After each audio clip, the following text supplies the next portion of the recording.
All right, let's dive right into a really profound idea from Neville Goddard's classic, Freedom for All. It's a simple premise, but it has absolutely massive implications.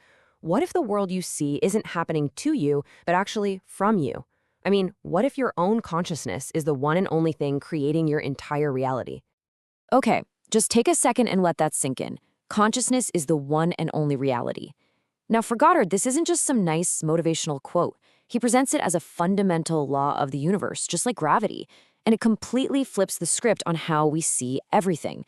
It means every single thing you experience, the good, the bad, you name it, it all originates from inside you.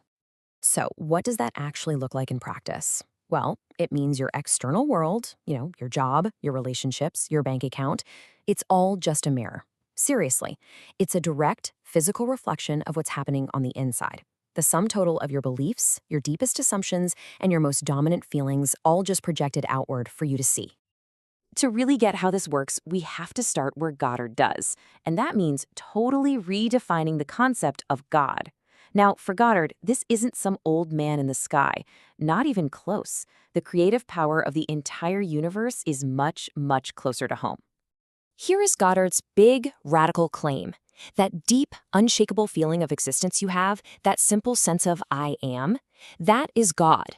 Before you stick any labels on yourself, man, woman, rich, poor, happy, sad, you just are. And that pure, unconditioned awareness, he says, is the one and only creative power. It's not out there somewhere, it's the very core of who you are. This slide shows the two sides of our being perfectly.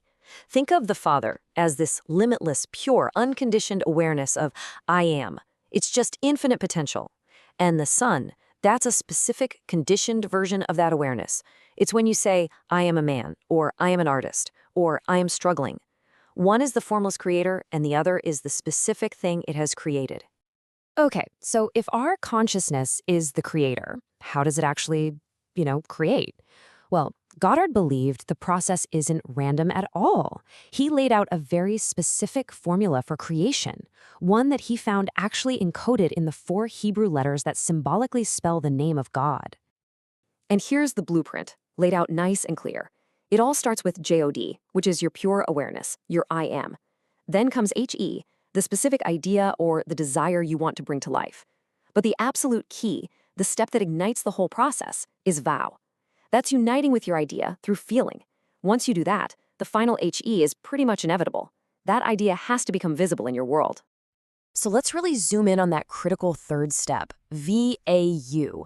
Because for Goddard, feeling is the real secret. It's the engine of creation. And to explain its incredible power, he uses a very famous story from the book of Genesis. So in this story, these characters aren't just historical figures, they're symbols for parts of us.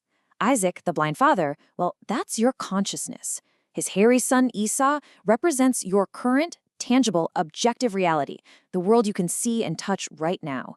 And Jacob, the smooth-skinned son, he represents your desire, the reality you wish you were experiencing.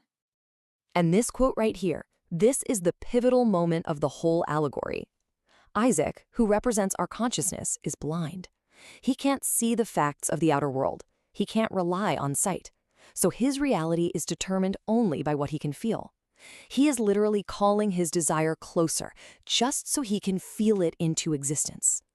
And boom, here's the key to everything. Your consciousness blesses or makes real whatever it accepts through feeling alone, and it completely disregards what your 5 senses are screaming at you.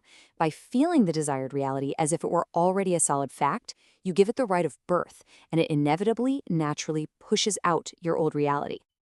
Now, this all sounds pretty profound, but how do we actually do it? How do we take a simple desire and use this inner power of feeling to make it a tangible, solid reality in our lives? Okay, so the final and maybe the most misunderstood stage is what Goddard calls the Sabbath. Now, this has absolutely nothing to do with the day of the week. It's a psychological state. It's a feeling of complete rest and stillness. It's the total opposite of anxious hoping. It is that quiet, deep, unshakable confidence that comes from knowing the creative act is already finished. It's done. So looking at this slide, you can really see the entire creative journey, right?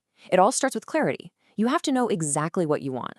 Then comes the inner work. You turn away from the outside world for a moment and you just immerse yourself in the feeling of having it right now. And finally, and this is so crucial, you just let it go. You walk forward with a quiet confidence, a deep inner peace, knowing that what you impressed on your consciousness is real and it simply has to appear. So the biggest takeaway from all of this is that this creative power is never turned off, it is always working, whether you're paying attention to it or not. Your default assumptions, your passing moods, your dominant feelings, they are constantly, right now, shaping the world around you. So the question is never if you're creating, the only question is, what are you imagining into existence?